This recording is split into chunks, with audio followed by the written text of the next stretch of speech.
আমার পিছনে একটি জাংলা দেখতে পাচ্ছেন। এই জাংলাটি একদম বিলের মাঝখানে একটি ক্ষেতের ভিতরে অল্প একটু জায়গার ভিতরে এই জাংলাটি দিয়েছে। এই যে লাউয়ের জাংলা, এখানে প্রচুর পরিমাণে লাউ আসে, যেটা আপনারা বিশ্বাস করবেন না। এখান থেকে লাউ নিয়ে বাজারে বিক্রি করে। চলুন দেখাই কীরকম লাউ ধরেছে। এখন কম বিক্রি করা হয়ে গেছে অনেক। এই যে এটাই হলো লাউয়ের জাংলা। এখানে লাউ এখন নাই, তুলে নিয়ে গেছে। দুই একটা আছে, তারপরেও এই দেখেন এখানে একটা আছে। এই দেখেন করা আছে প্রচুর। এই ছোট ছোট লাউ দেখেন, করাগুলো অনেক আছে। বুঝছেন, যার জাংলা এই লোকটি তার সব ক্ষেতেই বিলের মাঝখানে মাঝখানে জাংলা দিয়ে রাখছে।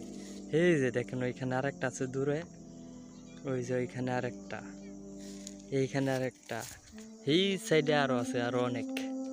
আমাদের গ্রামে এভাবে অনেকেই এরকমভাবে জাংলা দিয়ে থাকে। আপনারা এরকম দৃশ্য আরও আগে দেখেছেন কিনা অবশ্যই জানাবেন। এই দেখুন কত সুন্দর সব ফসলের জমি, ধান কাটা হয়ে গেছে। এটা হলো আর, দেখেন এখানে কাপড় চোপড় নাড়ার জন্য আর বানানো হয়েছে। এটাই গ্রামের দৃশ্য। এখানে কাপড় চোপড় নেড়ে রেখেছে, মূলত এটা আমারই শার্ট লুঙ্গি নিয়ে আসার জন্য আসছি। অনেক সুন্দর দৃশ্য, এটা হলো গ্রামের দৃশ্য। এই যে এটা কারেন্টের খুঁটি, উপর দিয়ে কারেন্টের লাইন গিয়েছে। অনেক ফসলের জমি, পিছনে এটা হলো ফিশারি। ওই যে আরেকটা জিনিস দেখা, ওই যে হলুদ, ওই যে ঘরটি দেখতে পাচ্ছেন গ্রিন কালারের, ওটা হচ্ছে ডিপ কল। ওইখান থেকে পানি দেওয়া হয় এসব জমিতে, তারপর ফসল হয় আর কি। আল্লাহ তাআলার রহমত এগুলো। দেখেন এখন যেহেতু ধান কাটা শেষ হয়ে গেছে, এখন মানুষজন এই ধানগুলা কোথায় নাড়ে বা কোথায় শুকায় আপনাদেরকে একটু দেখাই, দেখলে আশ্চর্য হয়ে যাবেন। এই দেখেন এখানে কালাই শুকাচ্ছে। এগুলো হলো আপনার ঠাকুরি কালাই।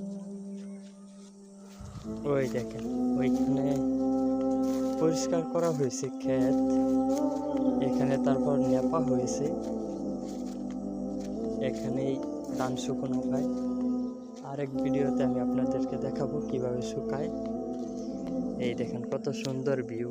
এই যে জামা কাপড় নেড়ে রাখছে। এটা হলো আমাদের ক্ষেত, মোটামুটি ধান হয়েছে 51 ধান, সেটাই বেশি। এটা হলো পাল্লা। এভাবে ধানগুলো বাইরানোর পর এভাবে পাল্লা দেওয়া হয়।